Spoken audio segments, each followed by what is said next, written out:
Primeira leitura. Primeiro livro dos Reis. Naqueles dias, Acabe convocou todos os filhos de Israel e reuniu os profetas de Baal no Monte Carmelo. Então Elias, aproximando-se de todo o povo, disse: Até quando andareis mancando com os dois pés?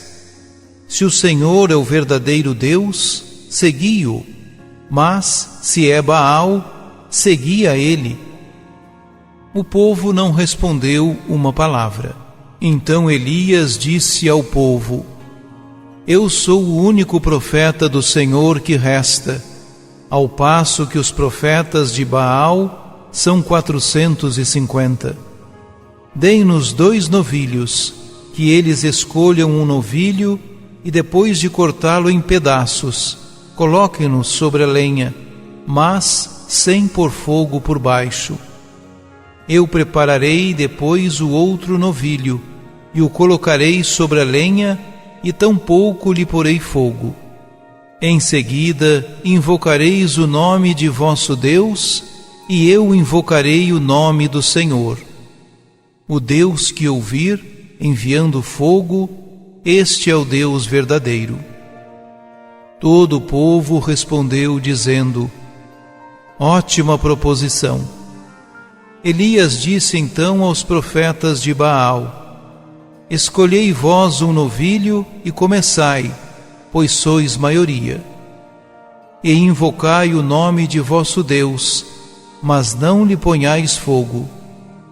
Eles tomaram o novilho que lhes foi dado e prepararam-no, e invocavam o nome de Baal desde a manhã até ao meio-dia, dizendo: Baal, ouve-nos.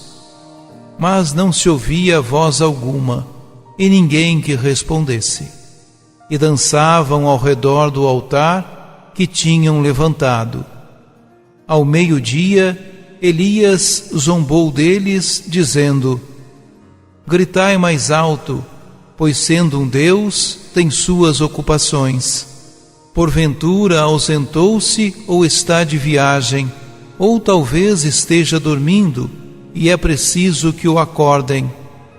Então eles gritavam ainda mais forte, e retalhavam-se, segundo o seu costume, com espadas e lanças, até o sangue escorrer.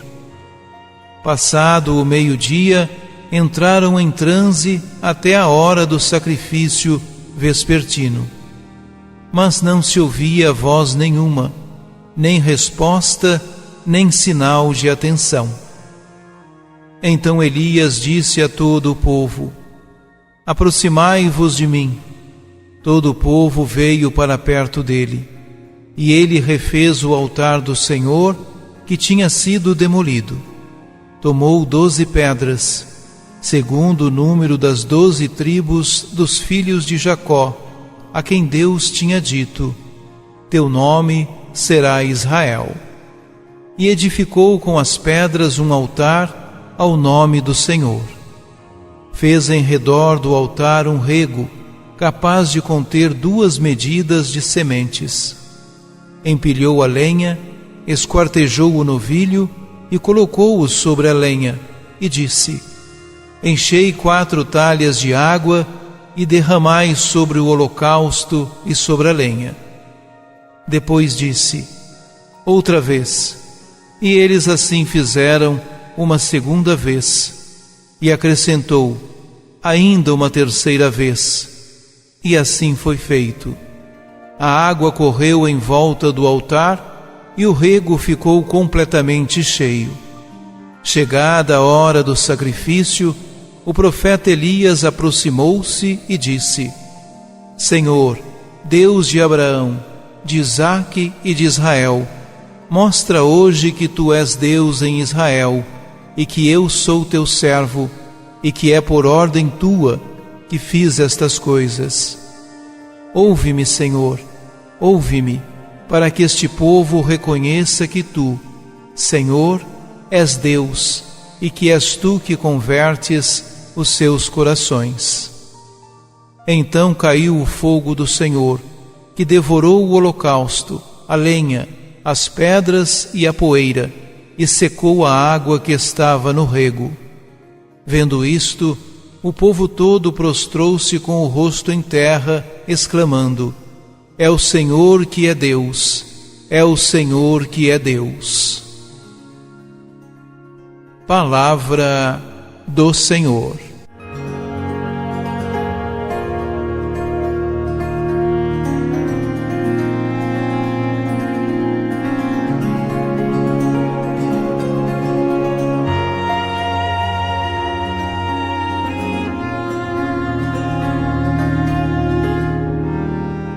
O desafio lançado por Elias aos seguidores de Baal atinge o momento culminante, cheio de dramatismo, no Monte Carmelo. Havia 3 anos que a seca perdurava.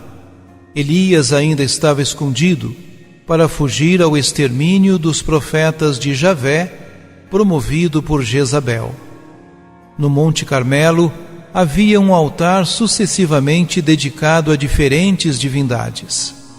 Depois de conquistá-lo, Davi ergueu aí um altar a Javé.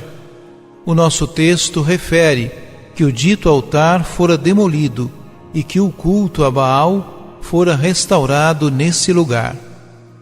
Acabe reúne aí o povo para mais uma tentativa de voltar para Baal. É então que surge Elias a desafiar o rei, com os 450 profetas de Baal, para se submeterem com ele, único profeta do Senhor, ao juízo de Deus.